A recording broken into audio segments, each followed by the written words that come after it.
Hey, what's up, guys? It's your boy Cool Eagle back here with another video, man. We have a lot to get into about what happened over the weekend, full pad practices today, the goods and the bads, man, and just how all this is going to transition into a season with high expectations and high reward, man. So remember, like, subscribe, comment, man. Like, let's get into it. Hip hip! No! Hip hip! No! Hip hip! No! Hip hip! Boo! You stink!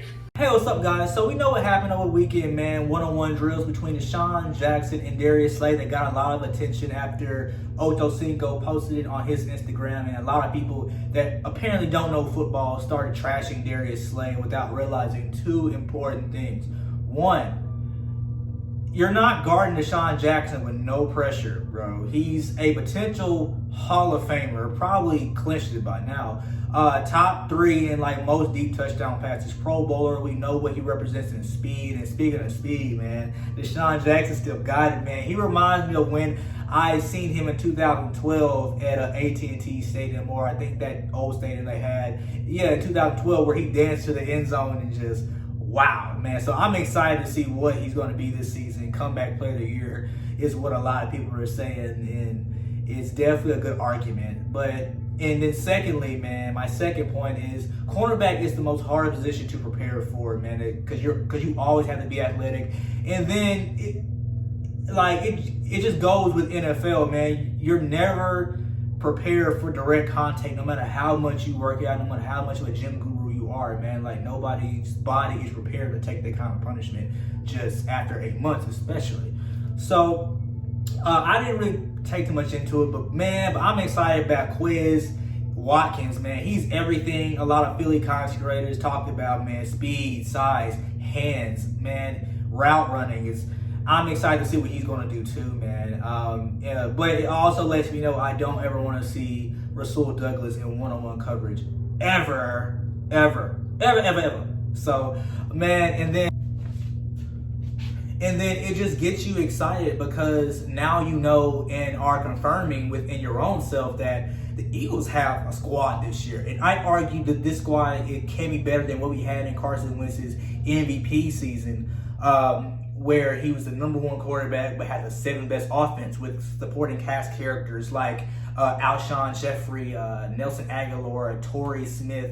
And then you, of course, had Zach Ertz, of course. And then you had that tandem with DJack and LeGarrette Blount. But essentially what you're looking at this year, you have Miles Sanders, Boston Scott, who are praised highly by Doug Peterson right now in getting them involved in key parts of our offensive scheme, namely the pass game, and just Carson Wentz back in his shape in his MVP form when he packed on them pounds and not having to rehab from an injury for the first time in his career since he got to Philadelphia. And we're just excited to see what he's going to bring on the field. We know what he represents, and it's just going to be something to see.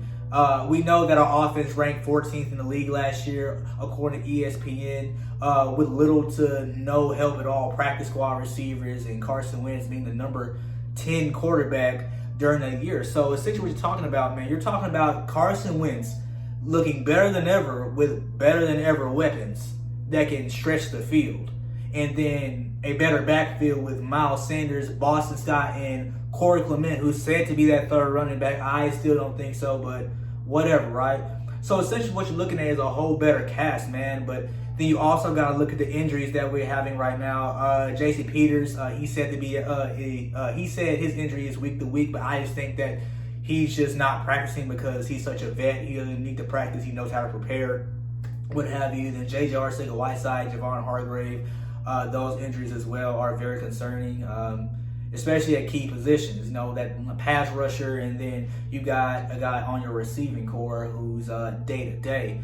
And according to a lot of Philly guys, day-to-day means like he could be potentially missing a significant amount of time. Which is fine for me, again, because you want to do this early before you get to the better part of the season than during the season where it just like, potentially changes the narrative and the outcome of your season. Man, and just putting this all together, man, you're essentially talking about a better team than you had in 2017, man, with a better offense and a much more refined quarterback and backfield as well. So tell me what you guys think in the comments, man. Like, do you think this roster's more improved, man? Like, what do you take out of day one of full pad practice, man? Like, let's talk about it.